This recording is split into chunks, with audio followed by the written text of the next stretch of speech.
us.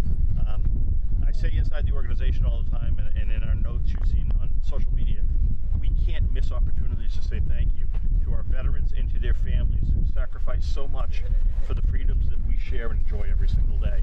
And I want to continue to make sure that our organization is at the forefront and challenges other organizations to do what we do to make sure that these folks, one, are never forgotten, but are always thanked.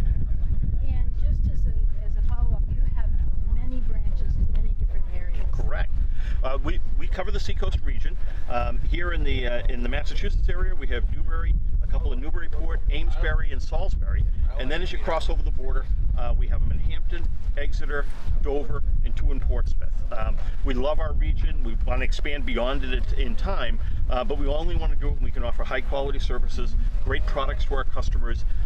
We're a mutual bank. We have no shareholders. So we are here and committed to our account holders. They're the ones who are truly our owners. And we've grown the organization. We're about $1.3 billion now. So we have the financial resources to meet the needs of almost every business in our community as well as every individual. And it's something that we feel a long-term commitment to. And it allows us to give back. Because we don't have shareholders, the amount we normally would have put into dividends, we give back in terms of charitable contributions. And this and other veterans contributions are my favorite. Good.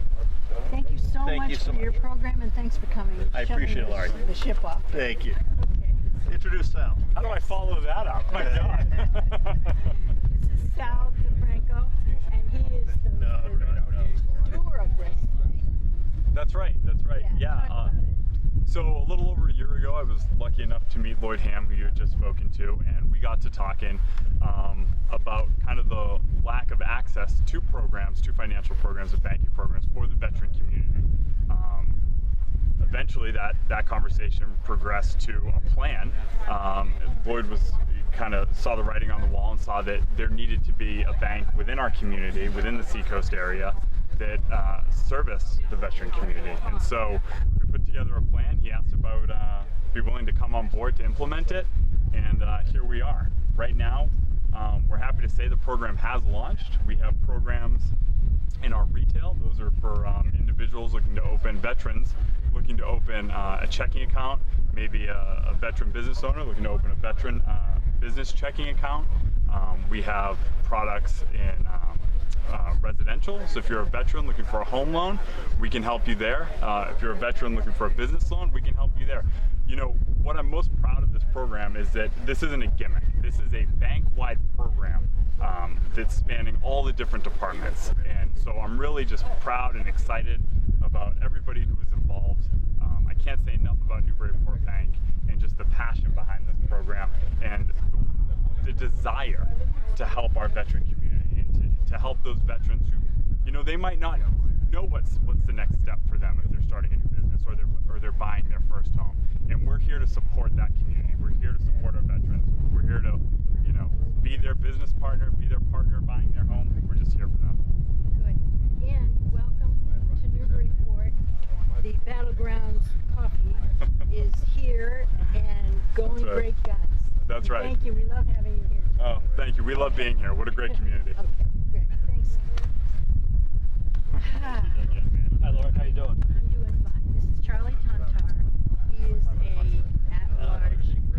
Yes, I am. He is an economist, and he has been teaching economy to students since 1977. That's exactly right. I know. I got it. Very good. Yeah. Talk about Yeah. it. Very Talk about impressive. it. The veterans. So, you know, I want to express my appreciation for all these guys out here and the sacrifice that they have done. I think it's one of the most essential things that we do as elected officials is to recognize those who have engaged in this kind of sacrifice, volunteering, stepping forward. This weekend is the Field of Honor that the Exchange Club does. I've attended every single one of them. I have a flag in my dad's name. Who's the young guy? No. I mean, they're the folks that when we run away, they run toward danger. And it's true of the veterans, it's true of firefighters, it's true of police, it's true of the EMTs. And the very least we can do is recognize and thank them on Memorial Day, Veterans Day, and this sort of event. But I think we need to go beyond that.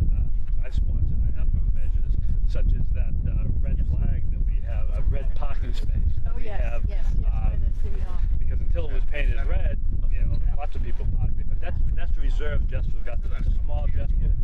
I also sponsor it, and we put in place veterans, if you have work-off programs, they can get about a $1,600 decrease in their property taxes. A disabled veteran can designate someone to do the work-off for them, all right, and get that. Again, these are small gestures, but I think it's really critical that we do that and recognize really these heroes. Thank you very much. Thank you, Charlie. Bye now. We'll pick it up when the BSOs get here. Okay, I'd like to introduce you to Katie. Katie has an extremely vibrant and important business that helped them. Awesome. Excellent. Thank you for having me. I'm with Comfort Home Care. We are a skilled visiting nursing agency, and we specialize in dealing with patients with mental illness and developmental disabilities. So we do a lot of work with homeless individuals, and by default we do a lot of work with veterans. A lot of PTSD work, a lot of helping veterans transition as they age along. And our kind of passion in care, more than just the health care, we look at a whole approach to their care, and it's how can we help people integrate into society and be as successful as possible. So that's something that we've done. And on the side, one of the things that I've always been passionate about is helping veterans. I appreciate the beautiful life that I have, and I know that it is afforded to me because of them. So I've worked with Dick and Lori in the 101st Airborne Division Association for a number of years to organize events for individuals in the community, like our super fun fishing trip, just to bring them a little bit of normalcy and joy in life and camaraderie and all that super fun stuff. The work you do is, as Richard would say, sin petty. We love you guys. I'm never going on the boat. I know. Never going on the boat. No. Well, thanks for coming and seeing us. No, thank you for having me, and thanks for all the hard work you guys do. I appreciate it. Thank you, Katie. Thank you. We're done. Okay. I'd like to introduce Newburyport's Veteran Service Officer, Kevin Hunt, who is here day and night to be there for the veterans whenever they're needed. Why don't you talk about what you do? Well, that's nice of you to say that, Lori. It's a pleasure knowing you as well. Yeah, I have been doing this now about 14 years, and it's the best job I've ever had in my whole life. The reason I say that is I get a chance to meet people that I never would have met in my whole life. And the other part of it is I help a lot of them. And as many of you probably know, when you help somebody, you get that nice little feedback. So, best darn job I've had. And look at this, I'm working today, I'm getting paid for it, I'm going out fishing. What Can't could be beat better that. than that? All right. Well, good luck. I hope you have a good, profitable day. Thank you, Lori. Oh yeah, that's nice. Thank you. Okay. Jeremiah, you're next. Good morning, Laurie. How are you? Good to see you again. Okay, this is Jeremiah Murphy, and you are the VSO in Amesbury, Yes. correct? Yes. And tell me what things are like in Amesbury. Well, things are pretty busy. We take care of Merrimack and Salisbury through that office. Yeah. And, yeah, we're getting a lot of requests for assistance these days. You know, helping people with getting compensation from the VA. Unfortunately, a lot of funeral benefits and those type of things. But, you know, there's a lot of people out there having a tough time, so it's great to be able to be in a position to get them some help and direct them to some good resources. Well, that's really an important job to do for our veterans. Yeah, it's a great job. Thank you very much. And thank you, Peter. You're welcome. Here you go.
prizes for the first fish that's caught, the keeper, is going to be $50. Woo! The largest fish is going to be $100. Now the crew's going to say what's what. Okay, they're going to make the decisions. And for the most fish caught, that'll be $50. Nice. Okay. Now with this time, won't be bad for me. well, let's see what happens. Okay. So what I'd like to do now is introduce Kevin Hunt, who's the Veteran Service Officer for Newburyport, Massachusetts. A longtime friend. He's been coming out here for years, and he's one of the best Veteran Service officers I've ever met in my life. And he's going to wind up doing an invocation. I'm going to hand the mic off to him. I might be able to do it without a mic. You guys hear me? Yeah. All right. Good. I don't need the mic. Okay, good. Just a brief thing. All of us here at one time, we raised our right hands. We all said that we defend this country with our lives. Most of us are here. Some of us got a few bruises. You guys got a little worse than that. And a couple of people that we specifically remember most of the time here is First Lieutenant Derek Hines from Newburyport, Sergeant Jordan Shea from Amesbury, and recently that young woman from Lawrence who was over in the airport in Kabul. Johanny Rosario. Thank you. So I'd ask you, we're going to put the wreath in the water in commemoration of those people who did make the ultimate sacrifice. You're going to throw that in the water? Why don't you do that now? Then we'll have a moment of silence, and then we'll do some fishing.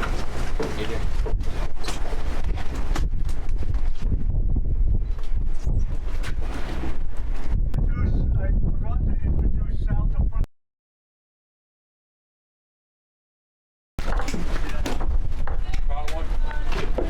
Shark.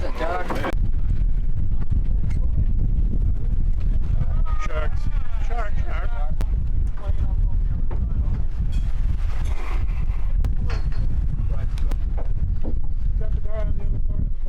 Oh, yeah, that's a keeper. There it is. There's a keeper. There you go. $50. Hey, $50. hold up. That's definitely a keeper there. Yeah. Nice. Nice work, buddy. Nice, Dave. I felt that thing kind. As soon as I put it down. Don't drop him in the ocean. Nope. Get the hook in. Yeah, let me grab him. Go ahead. I can hold him. What's your name? David Voigt. Okay. For the record. For the record.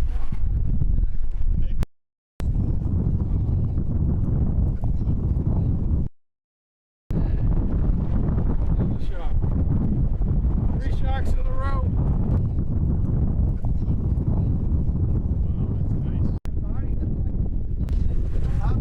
Okay. What's the, There you go. Yeah. That's a little bigger, right? 19 inches? What you do? Beat it up? Huh? He's just. What is that? It's a What is it? It's a heading. excuse me, guys. Yep.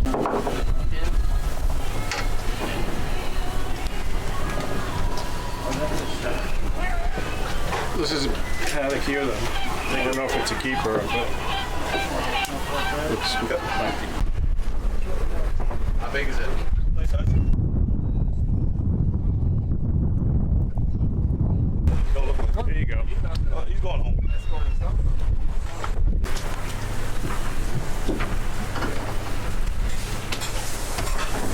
Sharky.